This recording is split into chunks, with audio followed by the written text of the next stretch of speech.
This is Audiobook Caboodle YouTube channel. Place for finest collection of audiobooks and novels. Don't Marry by James W. Donovan. Section 4. Don't marry a dude. Of all milk and water specimens, a dude is the lowest. A little removed from nothing, a dressed-up model for a tailor shop. Sometimes it's in woman form. A street flirt, a hotel step gazer, an eyeglass ogler, a street strut, one who finds his enjoyment in the looking-glass, a masher. Very many are called, but few are chosen. The many that are called are ridiculed. The time will come when a tailor's suit and a fancy outfit will no more make one respectable than it would make a gentleman of a wooden Indian in front of a cigar-stand. Men, real men of business, and men fit to marry, are not dudes, but manly, upright beings with sense, integrity, and genius or industry, who come upon the stage of life as real actors in its affairs, not as supes and sham soldiers in pinafore battle scenes, where a few parade in fancy feathers as commodores for the amusement of spectators. Life is too earnest to spend on silly, tawdry, fancy colours or showy clothing, and the one who has the less of it is the most likely to be marked for a gentleman, and the brand will be correctly designated. With women no less than men is this silly street-walking habit quite prevalent. A flirting woman on a public street is a sorry picture. Even one who stoops to notice her must secretly know her measure. She deceives no one, for her character, like the dude's, is so transparent that no one mistakes its meaning. The habit of going nowhere for nothing is as foolish as it is injurious. Character grows out of little things. It may be that being seen with a disreputable person 3 times, or even once, will change the whole current of our career. Don't practice the vices of dudes, nor the habits of street flirts. Do not marry a boy or girl who is not good at home. That is the golden test of duty, to do one's duty alone, away from the eyes of men and the notice of the world, to be good from a right disposition. There is no safer rule to marry by than this. She loves her mother and isn't afraid to work. She has a good name at home among her near neighbours.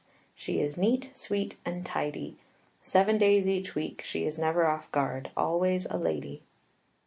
And of a man may it be said, he is a man, take him all in all. He is manly, he is truthful, he loves his home, he treats his sisters and mother kindly. He is capable of good deeds and incapable of mean ones. He has a good name. He deserves success, and it will follow him. He is plain, perhaps, but man outgrows it. He is not a painting, an imitation, a counterfeit, but simply a man. He will do to marry. So will she, the last named. Don't marry from pity. It may be akin to love, but the kinship is quite distant. Many a weak woman has so married, and only once regretted it, each and every day afterwards.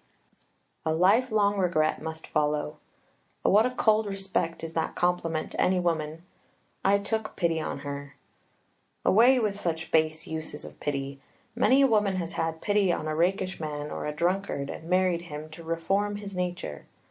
Better, far better, trust a child with a runaway horse or a mad dog. Danger seen and not avoided is criminal carelessness. Surely you can save one life, and its happiness in such cases. One is quite enough to be sacrificed. Let bravery be shown by demanding a full surrender and reasonable atonement.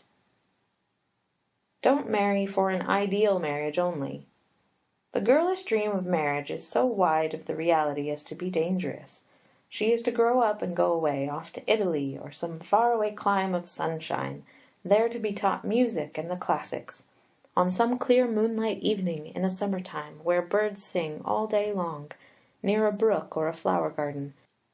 She is to be surprised by a creature of form and make and mental endowment that shall thrill her whole being into rapturous joy. They will go to the parlour, and there by a grand piano she will unseal the pent-up currents of her heart, till tears flow from all eyes around her. There she will seem to hear the childhood melodies, the song of departed friends, the harmony of all the senses, mingling in one sweet welcome to her new-found happiness. Her prisoned soul is no longer grovelling in common themes. All the latent power of her being is to burst forth in gladness, And music of the heart is to bear her up until the cottage walls are narrow, till flowers and falling water, brilliant company, ease and riches, smile upon her glad career. She is to be lifted up and raised to heights before unknown to mortals. He of whom she dreams of now is fit for paradise. Finer and finer every day will his genius grow, and nearer to her liking every hour. There is just such joy and just such glory in a newborn love, that seems to reach a grander height each moment, as on eagle's wings. And this is but the generous dream that nature gives, as a preface to a real life after, so very, very different. The girl that twines her tender arms around her mother's neck, and thrills with joyous pride in telling of the brilliant prize that's offered her, thinks not of rainy days ahead. Perhaps it is just as well. Who would begrudge her such half hours of happiness? But seeing sometimes she must break the spell and know all, it may be safe to drop a hint in season, and say, this way lies safety, that way danger. Don't marry a man of even doubtful character. No matter how handsome or brilliant, a bad man has in him elements that are always repulsive. They are poison to his blood and his surroundings, and the only safe guide is his character. No matter how many promises of reformation, you need not turn reformer for his sake. If you will take the risk, do it after he proves himself reformed, and be in no great haste about it. No amount of spicing and seasoning can make tainted meat palatable, and no amount of promising will reclaim a character tainted with vicious habits once seated. Young ladies who enter upon the reforming mission furnish more women and children for prisons later in life by their own misfortunes than any one class. Cases of reclaimed men after marriage are so rare as to be exceptional. It's always a dangerous experiment. Don't marry too cautiously as to perfection. It has before been fully stated that men and women are human and imperfect. That is, if you are hunting angels, it's a fool's errand. There are none unpledged. If you look for tall, handsome, rich, manly, cultivated, talented, brilliant men, or pure, refined, fascinating, beautiful women, and one for each man the world over, the supply never equals the demand of either sex. But to presume that the persons marked under head of "Don't marry" cover all the rest is unreasonable. There are thousands of noble women and men, possessed of sterling sense, strong bodies, affectionate natures, ability to conduct a home, become a genial companion, raise a family, shine in society, and bear their full share of life's earnest work. Occasionally a man or woman will tower above their fellows, but generally the real difference is less than is often supposed. The great majority are good, and live and go to their reward unheard of outside of their neighbourhood. One has put it rather strongly in this to many. The lives of men and women, the best of them, are marred and ruined by uncongenial marriages. They mostly suffer in silence, ashamed to complain of the chain they cannot break.